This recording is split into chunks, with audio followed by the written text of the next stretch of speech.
오늘 우리에게 주신 하나님의 말씀은 마태복음 28장 19절에서 20절까지입니다. 그러므로 너희는 가서 모든 민족을 제자로 삼아 아버지와 아들과 성령의 이름으로 세례를 베풀고 내가 너희에게 분부한 모든 것을 가르쳐 지키게 하라. 볼지어다 내가 세상 끝날까지 너희와 항상 함께 있으리라 하시니라. 이는 살아계신 하나님의 말씀입니다. 아멘. 우리 선포된 하나님의 말씀 마태복음 28장 19절 이하의 말씀으로 일어나 함께 갑시다 라는 제목으로 말씀을 나누겠습니다. 새해가 밝고 어느덧 열흘이라고 하는 시간이 지났습니다. 연말부터 바빴기 때문에 새해가 바뀐 거에 대한 실감이 없었는데 또 이만큼 시간이 흐르고 보니까 정말 어영부영하다가는 큰일 나겠다라고 하는 위기감이 그렇게 드는 것 같습니다. 이런 시기가 되면 항상 다짐이라는 걸 하잖아요. 뭐 개인적인 다짐이든 가정적인 다짐이든 우리 교회 공동체의 다짐이든 많은 다짐들이 있을 텐데 어떻게 잘들 이행하고 계신지 모르겠습니다. 저는 담임 목회자로서 연초에 여러분들께 좀 듣기 불편한 질문을 하나 드리면서 오늘 말씀을 시작하려고 합니다. 그리고 이 질문 앞에서 저도 여러분들도 피차 귀한 해답과 도전을 발견하면 좋겠습니다. 어떤 질문이냐면 나는 과연 그리스도인으로서 또 주님의 몸된 교회의 한 일원으로서 진정한 복음의 가치를 온전히 누리며 살아가고 있는가? 누릴 뿐만 아니라 그 위대한 가치를 전달하고 살아가고 있는가? 또 하나님이 내게 주신 직분, 목사로, 장로로, 권사로, 집사로 하나님이 내게 주신 그 직분에 합당한 열매를 내가 맺으며 살아가고 있는가? 이 질문이 어떤 분들에게는 목사가 연초부터 왜 이렇게 부담을 주나? 라고 생각할 수도 있는 질문입니다만 여러분 분명한 건 뭐냐면 정확한 진단 그리고 그런 불편함이 밑에 깔려 있어야 정말 진정한 출발, 새로운 시작, 아니 정답을 향한 삶의 걸음을 걸어갈 수 있다고 하는 겁니다. 아파서 병원 가면 치료를 받기 위해서 의사가 제일 먼저 묻는 게 뭡니까? 어디가 아프세요?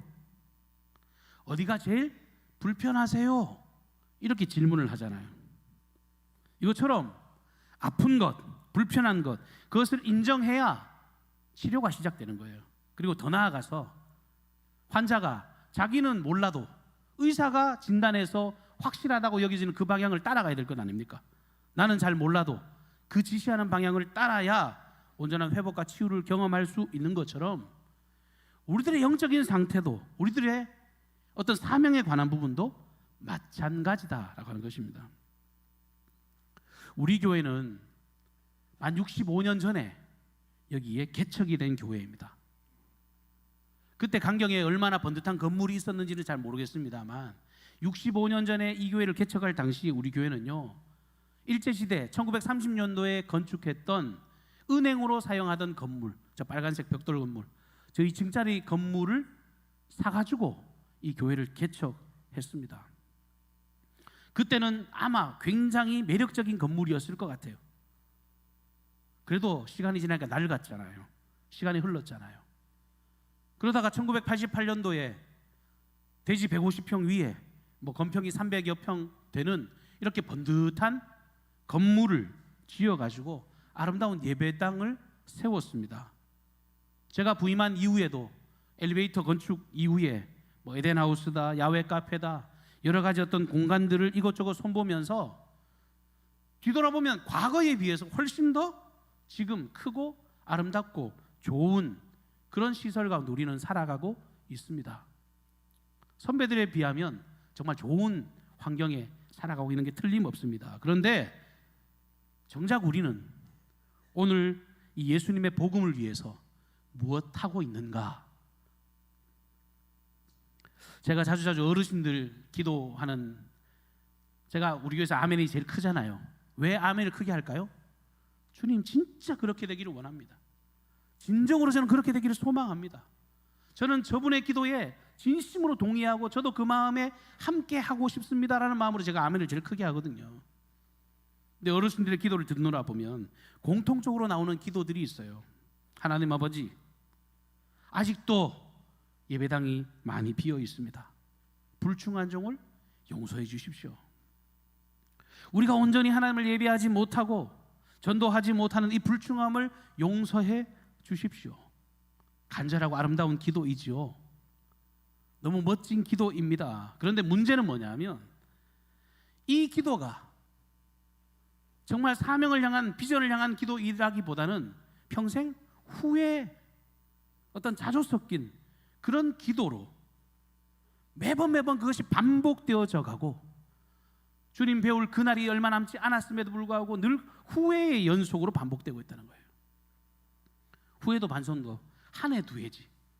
하나님이 아마 그 기도 들으시면 그래 알았어 너 그래 잘못한 거 알겠다. 그런데 좀 그 다음을 기대하실 것 같은 마음이 드는 거예요.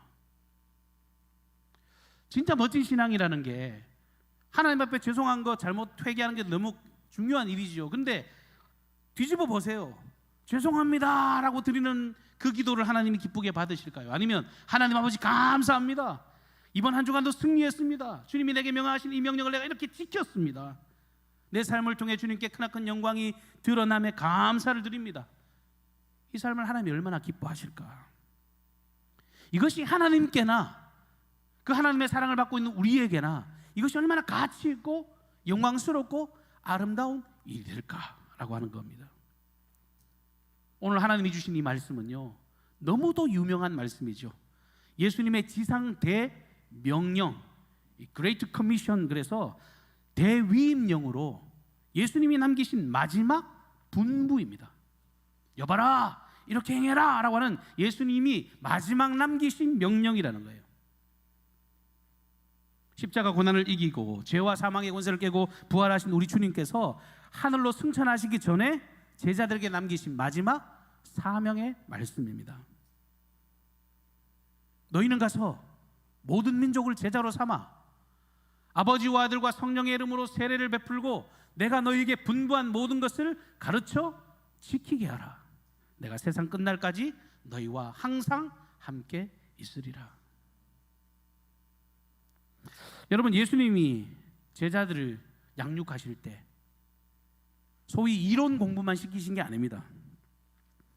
너희가 많이 배워서 머리만 이만큼 커지라고 그렇게 지식을 심어주는 방식으로 제자를 삼지 않으셨어요. 너희는 가라는 거예요. 너희들이 살아가고 있는 그 삶의 현장, 앞서 찬양하는 것처럼 우리의 일상의 현장, 삶의 자리, 너희들이 걸어가고 있는 그 모든 발걸음 속으로 들어가라. 가라. 많은 그리스도인들이 이 말씀을 잘 알고 있습니다. 그런데 실제로 그렇게 살아가고 있는가라고 할 때는 좀 미지수예요.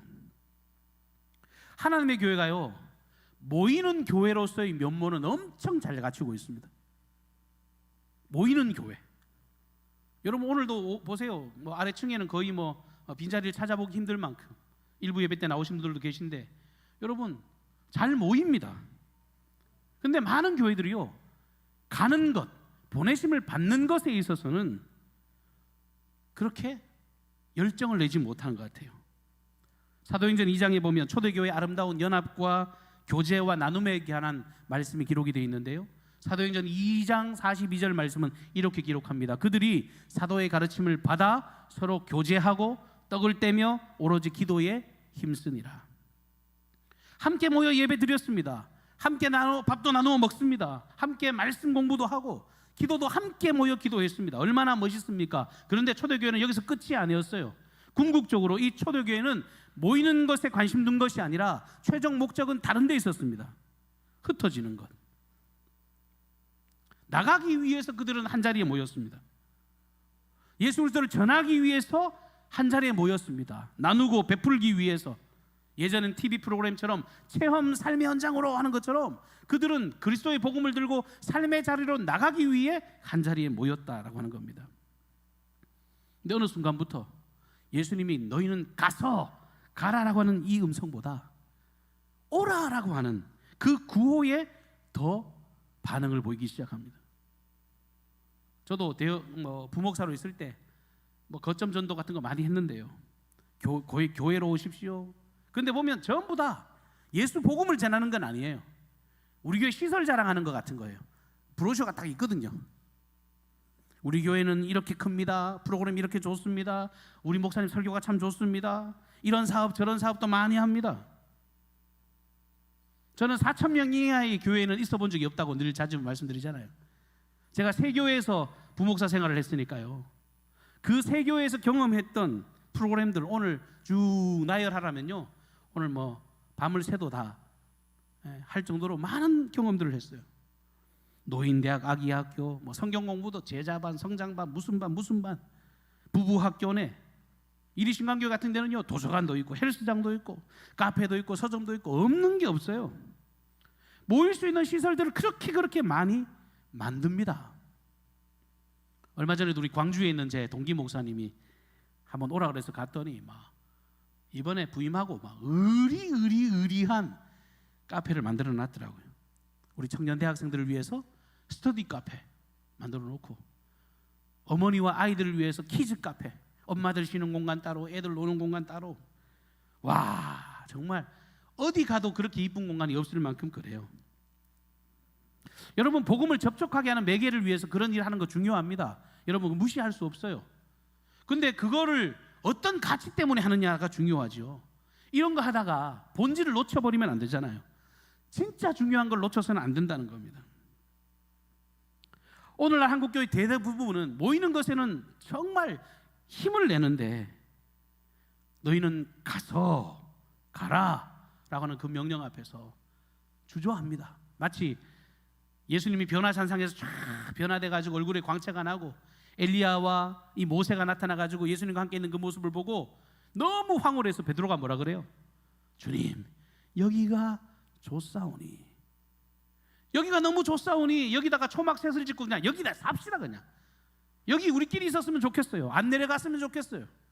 마치 그러는 사람처럼 우리의 신앙이 그렇지는 않은가. 교회 본연의 가치인 이 선교 기지로서의 역할보다는 이 종교 소비의 공간, 그런 공간으로 전락하고 있지는 않은가. 오늘 우리 예수님은요, 마지막 명령으로 이렇게 명령하신 겁니다. 너희는 가서 모든 민족을 제자로 삼아라. 여러분, 가라는 건 말씀 이후에 보십시오. 그것도 그냥 사람들 무조건 데려오라는 것도 아니라 더 확실한 것은 뭐냐면, 단순히 출석교인 늘리는 것을 넘어서 가서 모든 민족을 제자 삼아라. 너희들이 나의 제자인 것처럼 제자를 삼는 일에 생명을 바쳐라. 종교 소비자들 말고 자기 몫의 십자가를 지고 하나님의 말씀에 인생 전부를 걸고 영혼 구령의 열정, 복음의 가치를 위해서 살아갈 수 있는 진정한 제자를 만들어 달라고 예수님은 명령하시고 있습니다. 오늘 하나님의 교회가 능력이 약해지고 좀 여러 가지 어려움을 겪는 것, 이런저런 여러 가지 이유가 있는 것처럼 보여지지만 실상 그건 다 이유가 될 수 없어요. 하나님의 교회 안에 진짜 제자가 상실되었기 때문에 그런 거죠. 물질이 없어서 아닙니다. 일꾼이 없어서 아닙니다. 진짜 제자가 없어서 힘이 없는 거예요. 사명을 완수하지 못하니까 교회가 힘을 잃어가는 겁니다. 주님은 더 나아가서 제자들을 삶을 뿐만 아니라 이들이 주의 말씀을 가르쳐 지키게 만들어라 라고 명령하고 계시죠. 복음은 이론이 아닙니다. 삶이죠. 한국 교회의 많은 교회 성장학자들이 걱정하고 우려하는 것 중에 하나가, 언제부터 좀 이런 위기들이 찾아왔는가라고 할 때 대다수가 하는 말이 뭐냐면, 한국의 기독교 방송이 좀 본격화될 때, 교회 중심이 아니라 기독과 아주 매체가 활성화가 돼서 기독교 방송이 활성화될 때 문제가 찾아왔다. 왜? TV만 틀면요, 우리나라 뉴스에 잘 나가는 교회, 소위 막 엄청 영향력 있는 목사님들이 TV만 틀면 나오거든요. 교회 안 가도 그거 보면 돼요. 근데 지금은 거기다 한 수 더 뜨잖아요. 오늘 유튜브는 그것과 비교할 수 없죠. 우리나라를 넘어서 이제 세계적으로 유명한 목사님들이 설교가 자막이 쫙 나오면서 영어 못해도 됩니다. 뭐 다른 나라 말 못해도 돼요. 다 자막이 번역돼서 그 유수의 설교자들의 메시지를 들을 수 있습니다. 그것도 유튜브는요, 이놈이 얼마나 기특하냐 하면 내가 이 부분에 대해 관심을 가지면 다음에요 그 비스무리한 영상을 지가 갖다 바쳐요. 아이고 우리 주인님은 이런 걸 진짜 좋아하시지 이러면서 여기저기 다 끌어다가 이거 들으십시오 하고 딱 갖다 바친단 말이에요. 설교를 갖다 바치는 시대예요. 메시지를 갖다 바칩니다. 더군다나 더 충격적인 건 뭐냐 하면 어르신들은 좀 실감이 안 나실지 몰라도요, 요즘은 AI 시대라 그냥 몇 줄 치면 돼요. 저 유튜브 영상을 요약본으로 만들어줘 하면 기승전결 딱딱딱 해서 핵심 요약만 딱 해가지고요, 몇 줄 안 봐도 아 그렇구나 라고 할 정도로 탁 요약해서 갖다 줍니다. 무서운 세상이에요. 여러분, 그러면 이렇게 설교를 많이 듣고 이렇게 확실한 핵심 내용을 알고 그것을 확실하게 알고 있다면 그게 그리스도의 사명을 다하는 것일까요? 그건요, 성경에 말하고 있는 것처럼 소리 나는 구리 울리는 꽹과리에 불과한 겁니다. 아무리 좋아도요. 우리가 그리스도인의 삶을 살아내지 못한다면, 뭐 그러잖아요, 지역사회 앞에서 우리가 아무리 사랑을 말을 해도 실제로는 뭐 정죄가 난무하는 교회다, 은혜를 아무리 읊어도 서로 이간질하고 분쟁하고 나누는, 서로 욕을 하는 그런 모습이 비춰진다. 희생과 섬김의 십자가를 말하지만 정작 종교적인 특권을 말을 하고 섬김의 직분이 아니라 권력과 이권을 위한 직분으로 전락해버렸다면 어떤 영향력을 드러낼 수 있겠습니까? 저는 그런 관점에서 오늘 한국교회의 하나님의 영광이 떨어진 게 아니라 지금은요, 세상이 복음을 거부하는 것이 아니라 오히려 왜 너네들은 복음을 말하고 사랑을 말하는데 그렇게 살아가지 못하느냐, 말씀을 지키지 않는 교회를 거부하는 시대라고 말씀드릴 수 있겠죠. 거듭 말씀드립니다만 이 시작부터의 쓴소리, 이것을 인정하지 않으면, 이 불편함을 우리가 받아들이지 않으면 결단코 새로운 시작, 새로운 출발을 이룰 수가 없습니다. 제가 지난 11월에 안식월 당에서 허락받고 1차로 튀르키예 성지순례를 다녀왔잖아요. 진짜 푹 쉬셔서 얼마나 감사했는지 모릅니다. 또 가니까 우리나라 뭐 어떤 유물은 유물도 아니더만요, 2500년, 3000년 전에 그 고대 유물들이 뭐 번듯하게 아직도 서 있는 거 보면, 야, 원형 경기장 이런 걸 보면 와, 탄성이 저절로 나옵니다. 자연 환경도 우리나라랑 달라가지고 얼마나 보기 좋은 것들이 많은지 몰라요. 그런데 저는 그런 것들보다 이번 성지순례를 통해서 목회자로서, 그리스도인으로서, 하나님의 자녀로서 저를 한번 돌아볼 수 있는 귀한 시간이 돼서 훨씬 더 좋았습니다. 복음의 본질이 뭔가 아주 하나님이 그런 도전을 제게 주셨습니다. 왜냐하면 이 튀르키예 지역이 사도 바울이 선교했던 현장이 대다수거든요.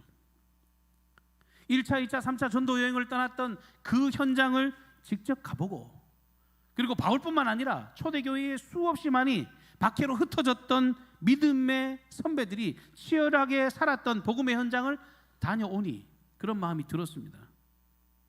갑바도기아 지하 도시의 그 두려움과 참혹함을 뛰어넘 땅굴을 파고 그러면서 믿음을 지키고 복음을 전하고 정말 목숨 걸어가면서 복음을 전했던 선배들의 모습들, 수천 킬로미터의 거리를 그야말로 산 건너 물 건너 뚜벅뚜벅 걸어가면서 복음을 전했을 그 사도 바울의 선교 여정이 그저 존경스럽고 또 존경스럽고 와, 대단하다, 그런 탄성이 저절로 들었습니다. 말이 좋아 전도 여행이지 죽으러 가는 길이에요. 죽으러 가는 길.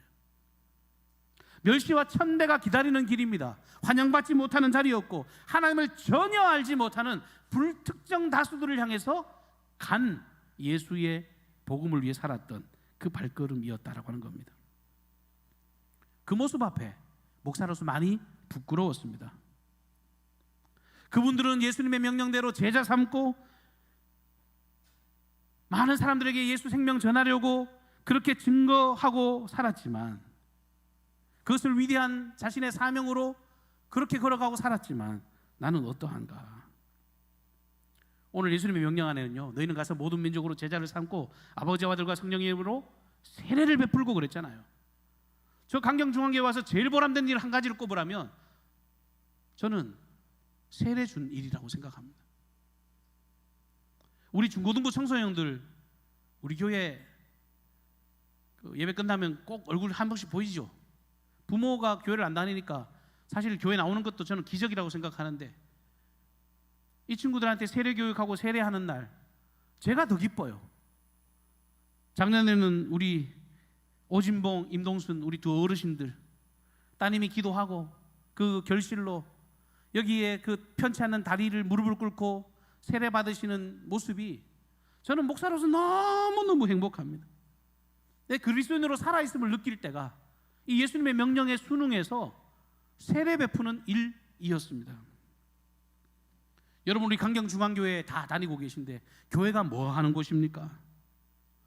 이런 답 저런 답 다 답을 내놓을 수 있겠지만, 여러분 분명한 것은요, 교회는요 선교 지향적인 곳이어야 한다는 것, 이것을 명쾌하게 저와 여러분의 믿음으로 고백하기를 주님 여러분 축복합니다.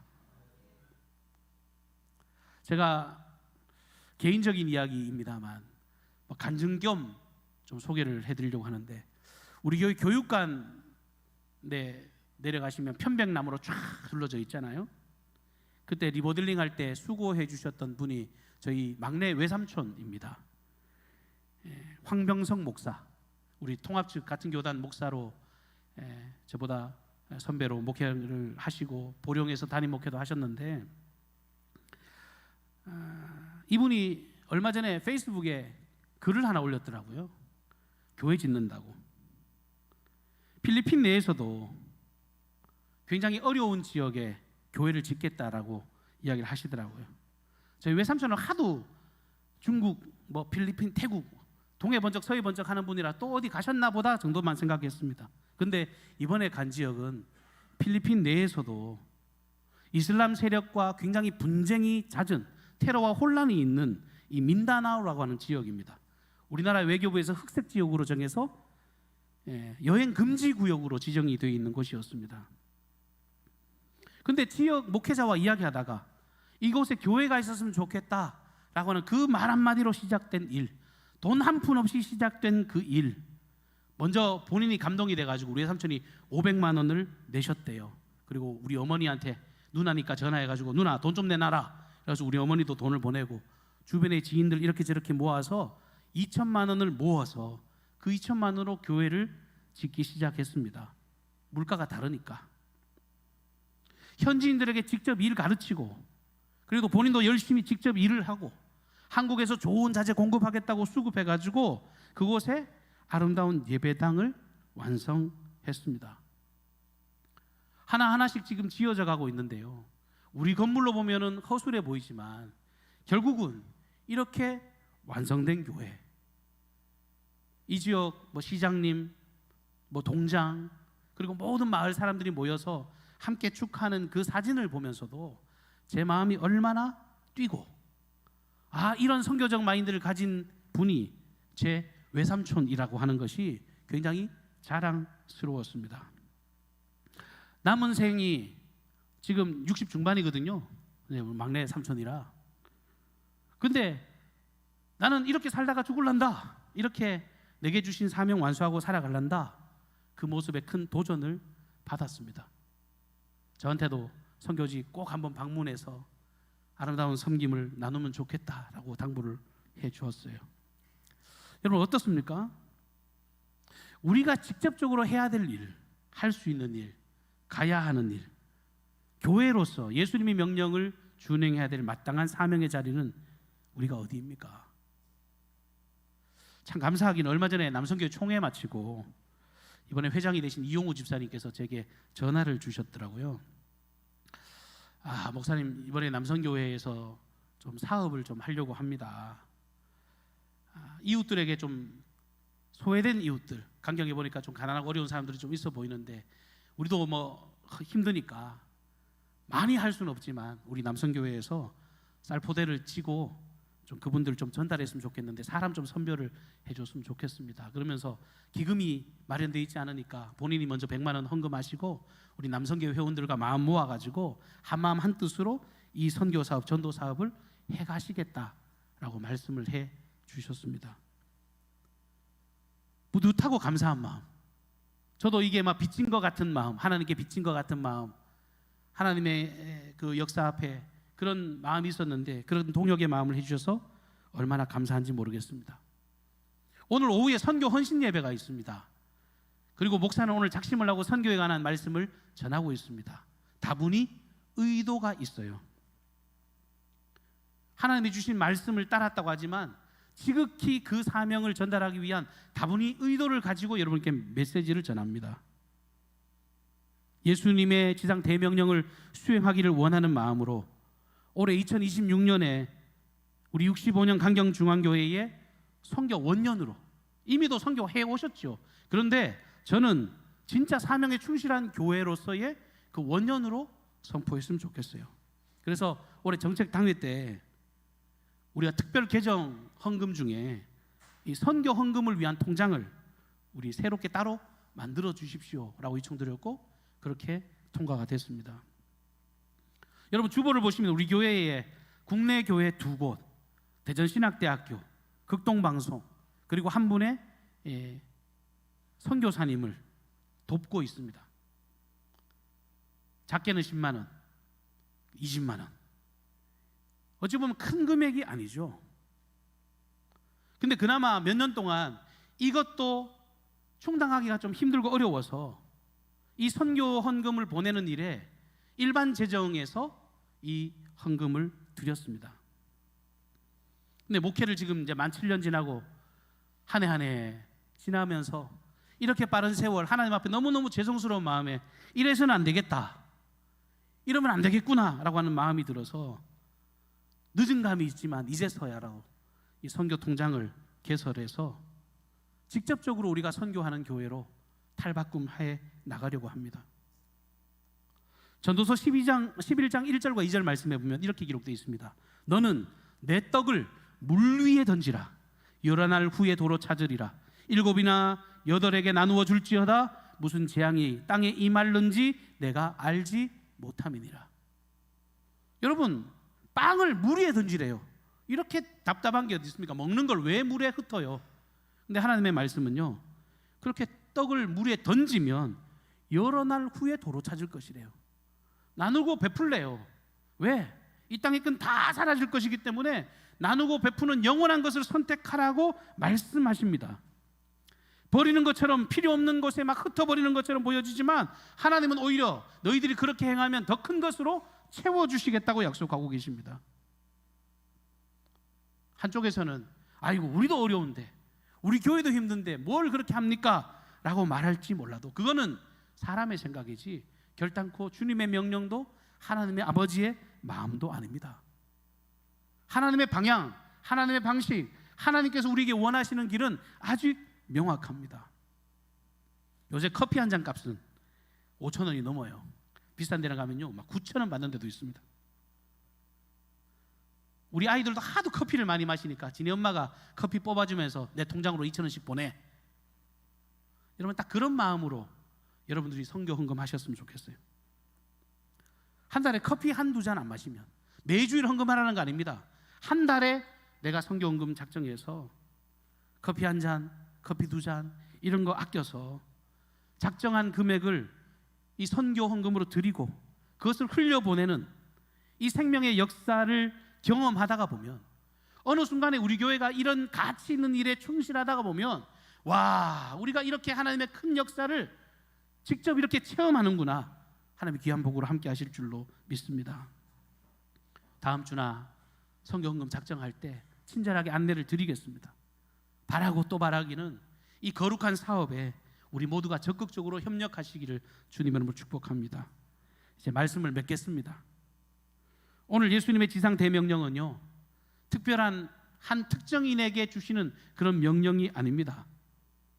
당시 예수님 당시의 제자들, 여러분 성경을 다 보시겠지만 다 오합지졸 같은 사람들이에요. 실패한 제자들에게 이 명령이 주어졌습니다. 예수님 부인하고 도망쳤던 제자들, 그들이 이 말씀을 들었습니다. 그렇게 충성을 맹세했던 베드로, 예수님 모른다고 저주하면서 부인했던 그 제자에게 주셨습니다. 의심했던 도마에게, 박해로 인해서 무서워서 벌벌 떨던 사람들에게 오늘 이 예수님의 명령은 동일하게 주어졌습니다. 내가 너희들을 통해서 하나님의 나라를 이루기를 원한다. 그리고 이 일에 너희들 홀로 내버려 두지 않고 내가 끝까지 너희들과 함께 하겠다라고 말입니다. 교회가 살아나는 길, 교회가 부흥하는 길은 어떤 프로그램에 있는 게 아닙니다. 어떤 한 개인의 탁월한 능력으로 교회가 부흥하는 게 아닙니다. 사명을 따라갈 때 하나님의 교회는 믿는 자의 수가 더해질 줄로 믿습니다. 오직 생명의 복음, 예수님의 사명을 완수하게 될 때 비로소 교회는 진짜 생명을 얻을 수가 있습니다. 전도의 현장, 하나님 임재의 자리입니다. 선교의 현장, 하나님의 영광의 자리입니다. 여러분 혹시 시험이 들고 힘들고 어렵다면 여러분들께 도전하고 싶은 건요, 여러분 전도해 보세요. 내 주머니를 열고 선교해 보세요. 그러면 하나님이 한량없는 은혜로 채워주실 줄 믿습니다. 오늘 예수님의 지상 대명령을 믿음으로 받아 순종하고요, 예수님과 함께 가난한 자에게, 상처 입은 자에게, 열방을 향해, 온 민족과 열방을 향해 나아갈 때 우리 강경중앙교회는 우리의 소망처럼 좋은 교회를 넘어 위대한 교회로 서게 될 줄로 믿습니다. 함께 동역하는 저와 여러분이 되시기를 주님의 이름으로 축복합니다. 영광과 찬송을 받으시기에 합당하신 주님, 오늘도 예배 현장에서 주의 음성을 듣습니다. 모든 민족을 제자 삼으라. 아버지와 아들과 성령의 이름으로 세례를 주라. 그들로 하여금 내가 가르친 모든 것을 지키게 만들어라. 하나님 아버지, 현장에 있는 그리스도인이 되게 하여 주옵소서. 달려가는 믿음의 사람들, 살아있는 그리스도인이 되게 하여 주옵소서. 우리끼리 모여서 우리의 유임한 아버지 즐기는 자들이 아니라 주 예수의 생명과 소망을 증거하며 이 가치 있는 일에 자신을 불태워 드리는, 우리의 젊음과 우리의 열정과 우리의 물질과 사명을 드리는 거룩한 백성들 되게 하여 주옵소서. 우리 강경중앙교회를 축복하셔서 이 선명한 비전 위에 서게 하여 주시고, 아버지 이 어려운 세대 가운데 과연 강경중앙교회는 살아 꿈틀거리는 교회라고 칭송받게 하여 주옵소서. 모든 삶의 걸음을 주님께 의탁하옵고 예수님의 존귀하신 이름으로 기도하옵나이다. 아멘.